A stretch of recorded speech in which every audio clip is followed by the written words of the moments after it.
2 March 2026 தவக்காலம் 2ஆம் வார திங்கட்கிழமை. முதல் வாசகம் இறைவாக்கினர் டேனியல் நூலிலிருந்து வாசகம். என் தலைவரே, நீர் மாட்சிமிக்க அஞ்சுதற்குரிய இறைவன். உன் மீது அன்பு கொண்டு உம் கட்டளைகளின்படி நடப்பவர்களுடன் நீர் செய்து கொண்ட உடன்படிக்கையை காத்து அவர்களுக்கு பேரன்பு காட்டுகின்றீர். நாங்கள் பாவம் செய்தோம், வழி தவறி நடந்தோம், பொல்லாதவர்களாய் வாழ்ந்து உம்மை எதிர்த்து நின்றோம். உம் கட்டளைகளையும் நீதி நெறிகளையும் கைவிட்டோம். எங்களுடைய அரசர்கள், தலைவர்கள், தந்தையர்கள், நாட்டிலுள்ள மக்கள் அனைவரும், இறைவாக்கினராகிய உம் ஊழியர்கள் உமது பெயரால் பேசியதற்கு நாங்கள் செவி கொடுக்கவில்லை.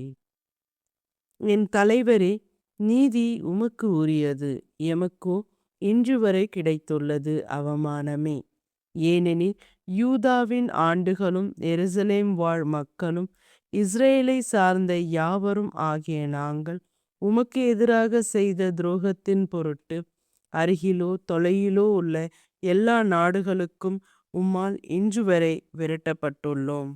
ஆம் ஆண்டவரே, அவமானமே எங்களுக்கும் எங்கள் அரசுகளுக்கும் தலைவர்களுக்கும் தந்தையர்களுக்கும் கிடைத்துள்ளது. ஏனெனில் நாங்கள் உமக்கு எதிராக பாவம் செய்தோம். எங்கள் தலைவரும் கடவுளும் ஆகிய உம்மிடத்தில் இரக்கமும் மன்னிப்பும் உண்டு. நாங்களோ உம்மை எதிர்த்து நின்றோம். எங்கள் கடவுளாகிய ஆண்டவர் தம் ஊழியர்களான இறைவாக்கினர் மூலம் தம் திருச்சட்டங்களை அளித்து அவற்றின் வழியில் நடக்குமாறு பணித்தார். நாங்களோ அவரது குரலொலியை ஏற்கவில்லை. ஆண்டவரின் அருள்வாக்கு. இறைவா, உமக்கு நன்றி. பதிலுரை பாடல். பல்லவி. ஆண்டவரே, எம் பாவங்களுக்கு ஏற்றபடி எம்மை நடத்தாதேயும். எம் மூதாதையரின் குற்றங்களை எம் மீது சுமத்தாதேயும். உம் இரக்கம் எமக்கு விரைவில் கிடைப்பதாக. நாங்கள் மிகவும் தாழ்த்தப்பட்டிருக்கிறோம்.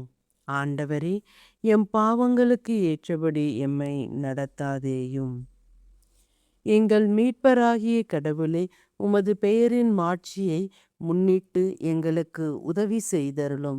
உமது பெயரை முன்னிட்டு நாங்கள் விடுவித்தருளும். எங்கள் பாவங்களை மன்னித்தருளும். ஆண்டவரே, எம் பாவங்களுக்கு ஏற்றபடி எம்மை நடத்தாதேயும். சிறைப்பட்டோரின் பெருமூச்சு உம் திருமுன் வருவதாக. கொலை தீர்ப்பு பெற்றோரை உம் புய வலிமை காப்பதாக.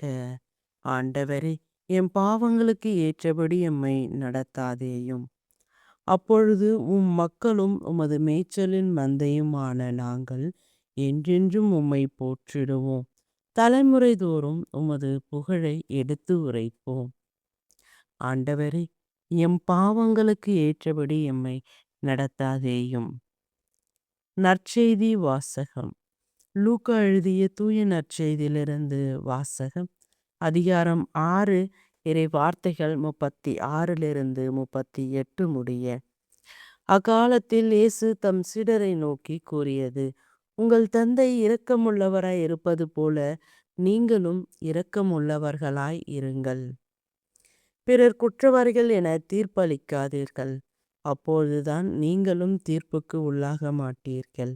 மற்றவர்களை கண்டனம் செய்யாதீர்கள். அப்பொழுதுதான் நீங்களும் கண்டனத்துக்கு ஆளாக மாட்டீர்கள். மன்னியுங்கள், மன்னிப்பு பெறுவீர்கள். கொடுங்கள், உங்களுக்கு கொடுக்கப்படும். அமுக்கி குலுக்கி சரிந்து விழும்படியாய் நன்றாய் அளந்து உங்கள் மடியில் போடுவார்கள். நீங்கள் எந்த அளவியால் அளக்கின்றீர்களோ அதே அளவியால் உங்களுக்கும் அளக்கப்படும். ஆண்டவரின் அருள்வாக்கு. இறைவா, உமக்கு நன்றி.